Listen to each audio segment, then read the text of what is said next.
اعوذ باللہ من الشیطان الرجیم بسم اللہ الرحمن الرحیم ومن الناس من یقول آمنا باللہ وبالیوم الآخر وما هم بمؤمنین۔ اللہ تبارک و تعالی ارشاد فرماتا ہے، اور کچھ لوگ کہتے ہیں کہ ہم اللہ اور پچھلے دن پر ایمان لائے۔ کیا فرماتا ہے اللہ؟ کہ کچھ لوگ یہ کہتے ہیں کہ ہم اللہ پر ایمان لائے اور قیامت کے دن پر ایمان لائے، یعنی مسلمان کہتے ہیں اپنے آپ کو، کلمہ پڑھتے ہیں اور کہتے ہیں کہ ہم اللہ پر ایمان لائے اور قیامت کے دن پر ایمان لائے۔ آگے فرماتا ہے وہ ایمان والے نہیں، وہ ایمان والے نہیں۔ اس آیت سے یہ چیز واضح ہو گئی کہ ہر کلمہ گو مسلمان نہیں ہے۔ قرآن کی اس آیت سے یہ بات ثابت ہو گئی کہ وہ فرقہ جو یہ کہتا ہے کہ جتنے کلمہ گو ہیں، کلمہ پڑھنے والے ہیں، وہ مسلمان ہیں، تو قرآن ان کے جو ہے مخالفت کر رہا ہے اور بتا رہا ہے کہ ہر کلمہ پڑھنے والا مسلمان نہیں ہے۔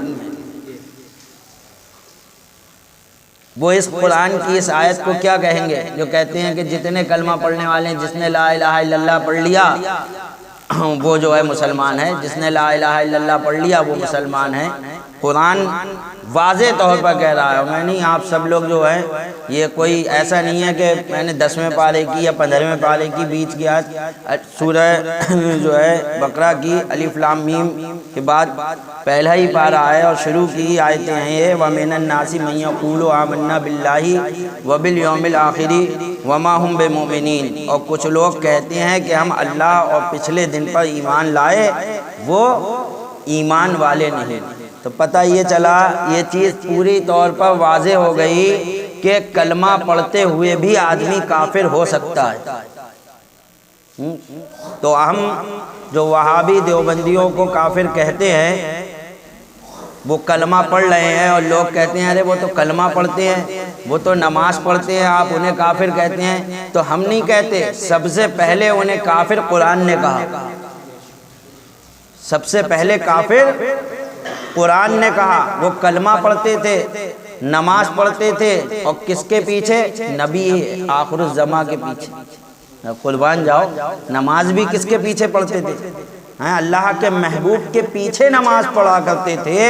تو سوچئے کیا وہ آج کل کے ان وہابی دیوبندیوں سے زیادہ نمازی نہیں تھے جس نے نبی کے پیچھے نماز پڑھی؟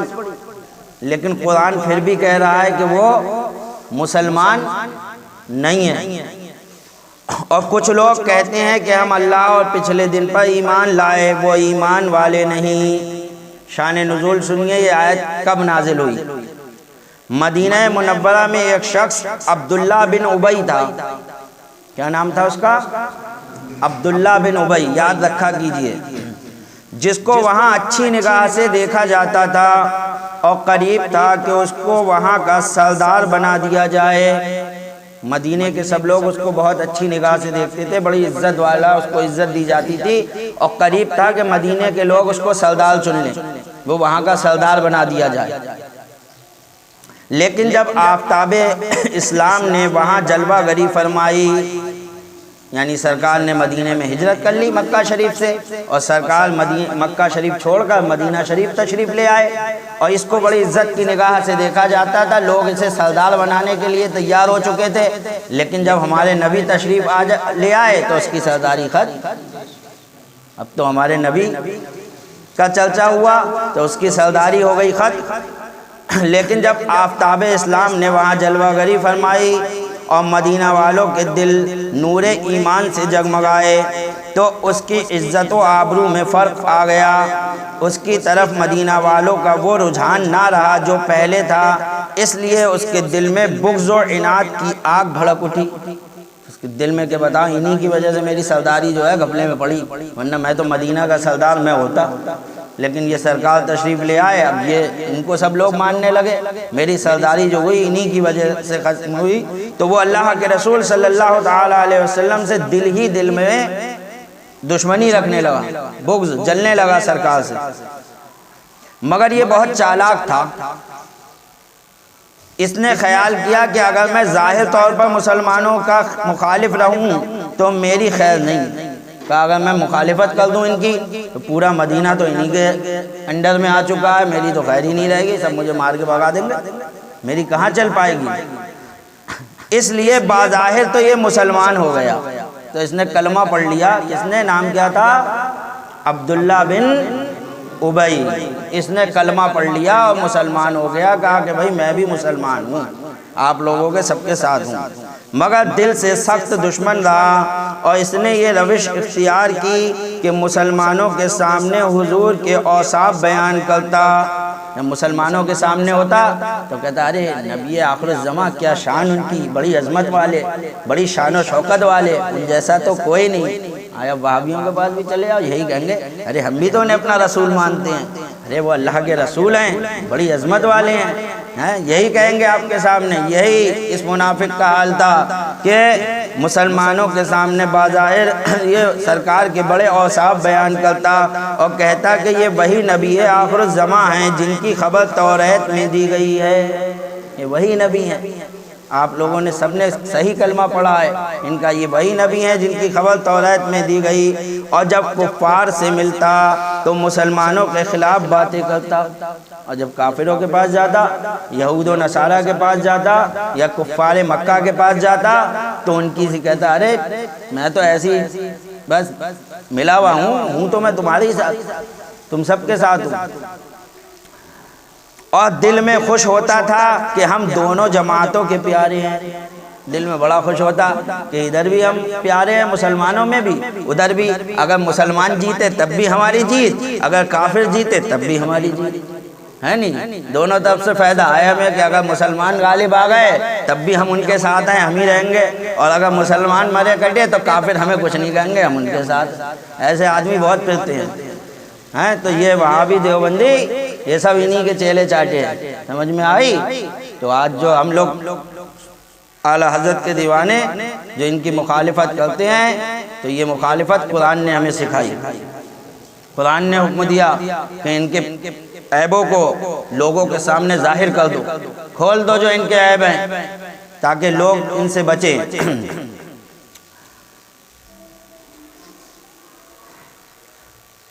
اور دل میں خوش ہوتا تھا کہ ہم دونوں جماعتوں کے پیارے ہیں، اس کے ساتھ بہت سے لوگ مل گئے، تو یہ اکیلا نہیں رہا، پھر اس کی ایک جماعت تیار ہو گئی پوری، جسے منافقین کی جماعت کہا جانے لگا، پوری جماعت ایک تیار ہو گئی، سب مل گئے، جس سے اس کی پوری جماعت ہو گئی جن کا نام منافقین ہے۔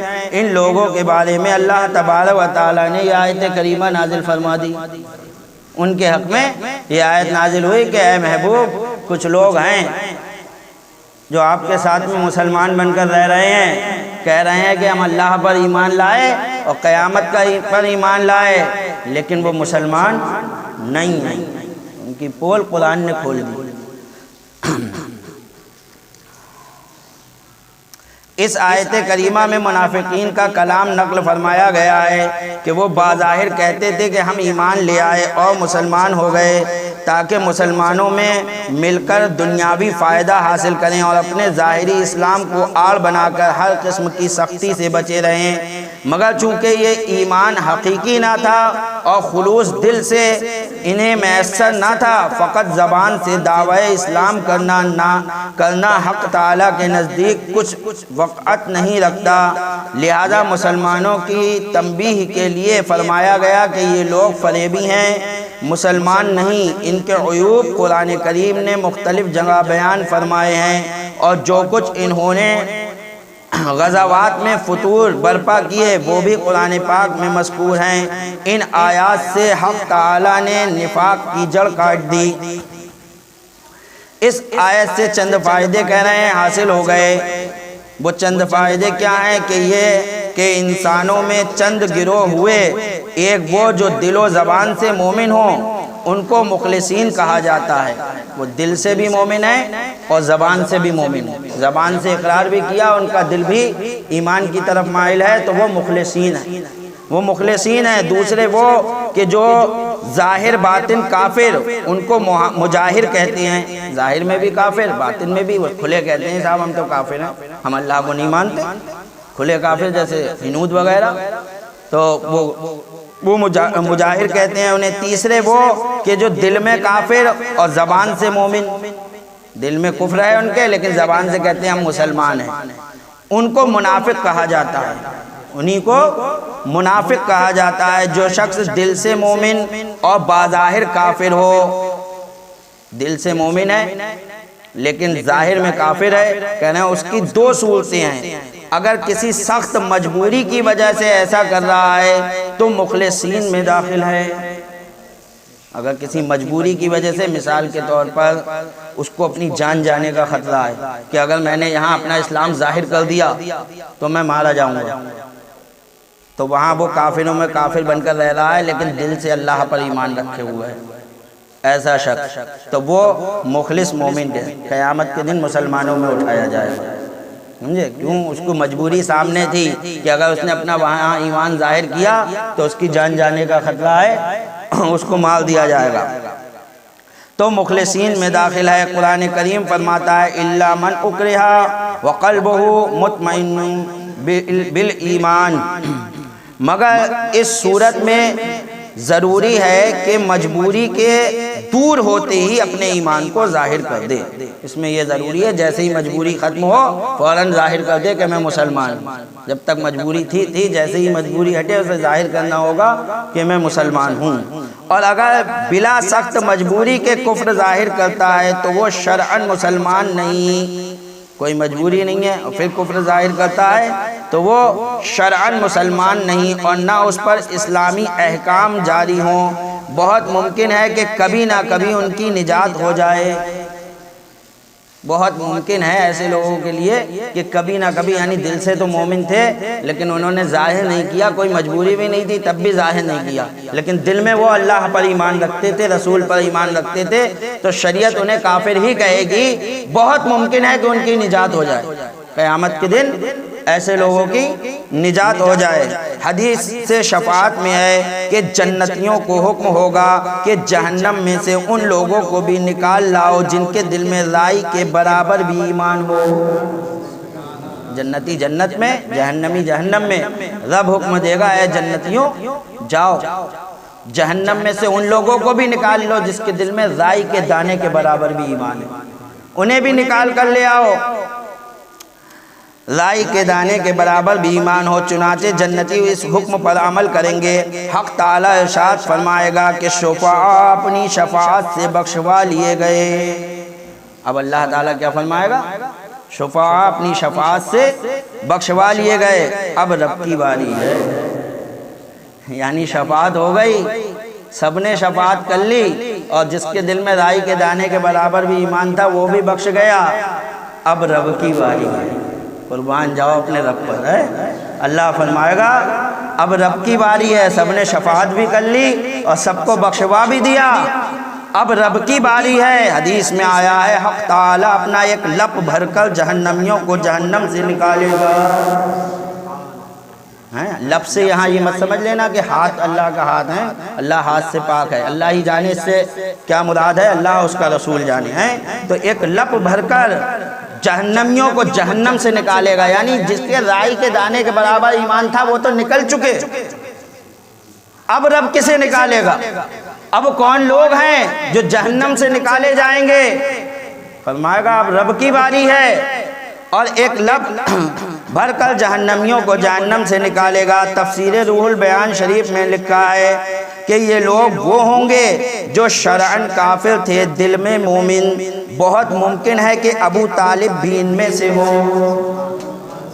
سمجھ میں؟ یہ وہ لوگ ہیں کہ جن کا صرف دل میں کوئی مجبوری نہیں تھی لیکن انہوں نے اسلام کو ظاہر نہیں کیا، لیکن دل میں اسلام سے محبت تھی ان کے دلوں میں، تو یہ وہ لوگ ہوں گے، شریعت تو ان کو کافر کہتی ہے، اور ممکن ہے کہ ابو طالب بھی انہی میں سے ہو جائیں، حضور کے چچا حضرت علی کے والد ابو طالب، جن کا ایمان پر خاتمہ نہیں ہوا اور شریعت نے حکم یہی لگایا کہ وہ ان کے جو ہے ایمان پر موت نہیں ہے، لیکن ممکن ہے کہ جب رب فرمائے گا کہ اب میری باری ہے تو ہو سکتا ہے کہ ابو طالب بھی انہی میں سے ایک ہو۔ ابو طالب بھی ان میں سے ہوں، کیونکہ شرعی ایمان والے تو شفعاء کے ذریعے نکل گئے، اس لفظ میں وہی آئیں جن کا ایمان شرعی نہ تھا۔ شریعت میں جنہیں مسلمان نہیں کہا گیا، اس میں وہی لوگ آئیں گے، شریعت ان کو مسلمان نہیں کہتی تھی۔ یخادعون اللہ والذین آمنوا وما یخدعون الا انفسهم وما یشعرون، فریب دینا چاہتے ہیں وہ اللہ اور ایمان والوں کو، یعنی جو لوگ یہ کہتے ہیں کہ ہم اللہ اور قیامت کے دن پر ایمان لائے، وہ دھوکہ دینا چاہتے ہیں کس کو؟ اللہ کو اور مسلمانوں کو۔ فریب دینا چاہتے ہیں وہ اللہ اور ایمان والوں کو، اور حقیقت میں فریب نہیں دیتے مگر اپنی جانوں کو۔ دینا تو چاہتے ہیں اللہ کو دھوکہ، ایمان والوں کو دھوکہ، لیکن نہ وہ ایمان والوں کو دھوکہ دیتے ہیں نہ وہ اللہ کو دھوکہ دیتے ہیں، وہ تو اپنی جانوں کا ہی نقصان کر رہے ہیں۔ مگر فریب نہیں دیتے مگر اپنی جانوں کو، اور انہیں شعور نہیں، انہیں اس بات کا کوئی شعور نہیں ہے۔ اس آیت کا خلاصہ یہ ہوا کہ منافقین جو کہتے ہیں کہ ہم اللہ اور پچھلے دن پر ایمان لائے، اپنے گمان میں وہ خدا تعالی یا رسول اللہ صلی اللہ علیہ وسلم اور مسلمانوں کو فریب دے رہے ہیں، حالانکہ در حقیقت وہ خود کو فریب دے رہے ہیں، کیونکہ اللہ تعالی علام الغیوب ہے، اس پر کوئی بات چھپی ہوئی نہیں، اور فریب اسی کو دیا جا سکتا ہے کہ جو حقیقت سے ناواقف ہو۔ اسی کو تو دھوکہ دو گے جس کو کچھ علم نہ ہو، اور اللہ تو سب جانتا ہے، جو جانتا ہے اس کو کون دھوکہ دے دے گا؟ دھوکہ تبھی دیا جائے گا جب کوئی چیز اس سے چھپی ہوئی ہو، اور اللہ علام الغیوب ہے، وہ تو سب کچھ جانتا ہے، ناواقف ہو۔ اور رسول اللہ صلی اللہ تعالی علیہ وسلم اللہ تعالیٰ کے خلیفہ اعظم ہیں کہ اس نے اپنے حبیب کو سارے علوم غیبیہ عطا فرمائے ہیں، تو نبی کو بھی دھوکہ نہیں دے سکتے، نبی بھی سب جانتے ہیں، وہ تو ابتدا ہی سے ہر ایک کی حقیقت اور انجام سے خبردار ہیں، کیونکہ معراج میں سب کفار اور مومنین آپ کو دکھا دیے گئے۔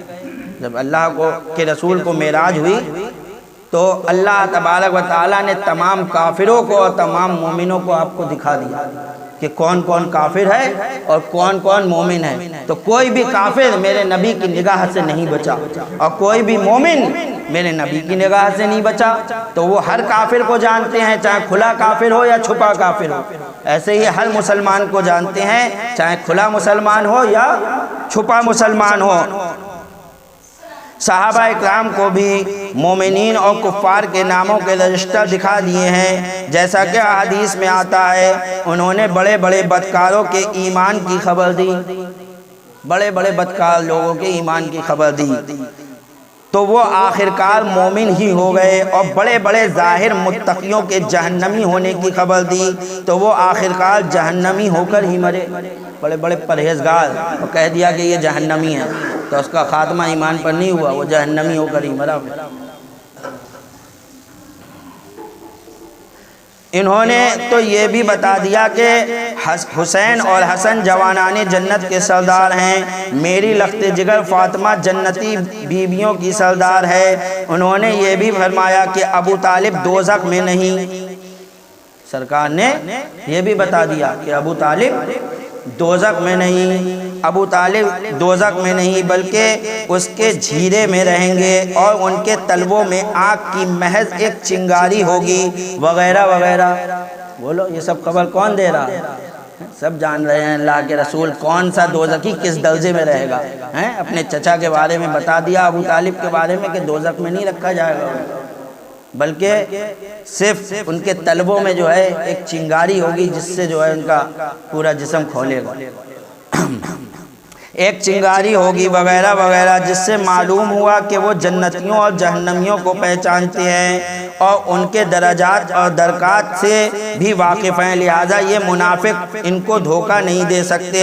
اسی طرح مسلمان بھی اپنے نور ایمان سے مومن اور کافر کو پہچان لیتے ہیں، جیسا کہ حدیث شریف میں آیا ہے کہ مسلمان کی ذہانت سے ڈرو، وہ اللہ کے نور سے دیکھتا ہے۔ ایک مومن کی یہ شان ہے، جو پکا مومن ہو، مومن کامل، اللہ کا ولی ہے، اس کے بارے میں اللہ کے رسول نے فرمایا اس کی ذہانت سے ڈرو، وہ اللہ کے نور سے دیکھتا ہے۔ بلکہ اللہ والوں کے پاس بیٹھنے والے جانور بھی کافر و مومن کی تمیز کر لیتے ہیں۔ حضرت سفینہ رضی اللہ تعالی عنہ کے سامنے ایک شیر آ گیا، آپ نے فرمایا کہ اے شیر، میں رسول اللہ کا غلام ہوں۔ وہ یہ سن کر کتے کی طرح دم ہلانے لگا۔ تو یہ اللہ والوں کی شان تھی۔ ابو لہب کے بیٹے عتبہ کو جس نے حضور صلی اللہ علیہ وسلم کی شان میں گستاخی کی تھی، شیر نے اس کا منہ سونگ کر پھاڑ دیا، اور لوگ بھی تھے، سونگتا ہوا گیا، خاص اسی کو جب سونگا تو اسی کو پھاڑا، حالانکہ اور بھی موجود تھے، حملہ کرتا اور بھی ابھی کرتا، سب کو سونگتا ہوا گیا، اور جب عتبہ کو سونگا تبھی پھاڑ دیا کہ دشمن رسول یہی ہے۔ لہذا وہ مسلمانوں کو بھی دھوکہ نہیں دے سکتے، لیکن چونکہ نبی کریم صلی اللہ علیہ وسلم اور مسلمانوں نے ان کے عیب نفاق کو ظاہر نہ فرمایا، اس لیے منافق سمجھے کہ ہم دھوکہ دہی میں کامیاب ہو گئے۔ حقیقتاً نہ تو خدا تعالیٰ کو دھوکہ ہوا اور نہ رسول اللہ صلی اللہ تعالیٰ علیہ وسلم کو، اور نہ ہی مسلمانوں کو، بلکہ خود منافقوں کو ہوا، لیکن وہ اس راز کو نہ سمجھ سکے کہ ان کی بکواس پر مسلمانوں کا خاموش ہو جانا در حقیقت عیب پوشی ہے جس میں ہزارہا راز ہیں۔ لہذا اس فریب کا اثر الٹا انہی پر پڑا کہ آخرکار دنیا میں ان کی رسوائی ہوئی اور آخرت میں سخت عذاب کے مستحق ہوئے، مگر چونکہ ان کے حواس میں فرق آ گیا ہے اس لیے وہ اس کو سمجھ نہ سکے۔ صوفیاء اکرام فرماتے ہیں کہ انسان کے پاس بھی یہ تینوں جماعتیں موجود ہیں، تینوں جماعتیں انسان کے پاس بھی موجود ہیں۔ روح انسانی خالص مومن، انسان کی جو روح ہے وہ خالص مومن، اور شیطان کھلا ہوا کافر، لیکن نفس امارہ منافق، جو نفس امارہ ہے یہ منافق ہے، یہ تمہاری بھی بجائے گا، تم سے کہے گا ارے تمہارے ساتھ ہیں، ادھر شیطان سے کہے گا ارے ہم تمہارے ساتھ ہیں۔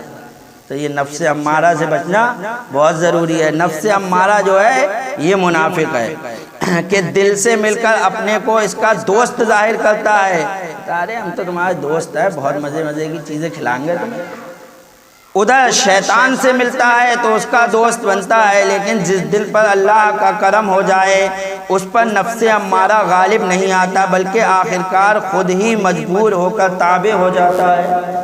جس پر اللہ کا کرم ہو جائے تو نفس امارہ اس پر غالب نہیں آتا، جیسا کہ خود حضور صلی اللہ تعالیٰ علیہ وسلم سے صحابہ اکرام نے پوچھا، اے اللہ کے رسول کیا آپ کے پاس بھی نفس ہے؟ کہا ہاں میرا پاس بھی نفس ہے، لیکن میرا نفس مسلمان ہو چکا ہے۔ یہی غوث اعظم رضی اللہ تعالیٰ عنہ کا قول ہے کہ میرا نفس بھی مسلمان ہو چکا ہے۔ تو یہ اللہ والوں کی شان ہے کہ جنہوں نے نفس امارہ کو بھی اپنے قابو میں کر لیا۔ وَمَا عَلَيْنَا إِلَّا الْبَلَاغُ۔